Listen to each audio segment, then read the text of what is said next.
Well, we're the Akron Urban Gardens, so this was just our groundbreaking ceremony, our big tree planting day, and the whole point with that was we were planting a tree for each person who had lost their life, but we ended up with a whole lot more trees, so now we're just kind of doing a big mass planting in honor of all the people who lost their lives below the bridge. We founded the Akron Urban Gardens just to help write the grant for the Neighborhood Partnership Program. That's through the City of Akron and the Akron Community Foundation, so they gave us $6,000 to plant the trees and get the soil and stuff that we needed.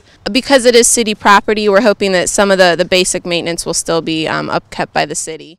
I would like to see this as kind of a central area where people can come and share gardening ideas and just sort of come together and feel happy and inspired and creative, and you know, like that they have a place here, because that's the people that were on that bridge didn't feel they did. People sometimes make a mistake and they think of a memorial as an honor, and it's not necessarily an honor, it's a memory. It's a memory of people who have passed away, of people who have died, and we don't want that memory to go by. Kevin's in our life every single day and will continue to be all of our lives. We try to reach out to every one of the families that's had someone lost their lives off this bridge, and in celebration, this whole thing is also in celebration of lives saved.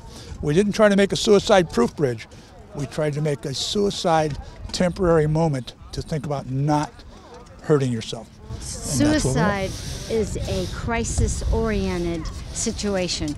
The thought of suicide can last a month, a week, days, a matter of moments.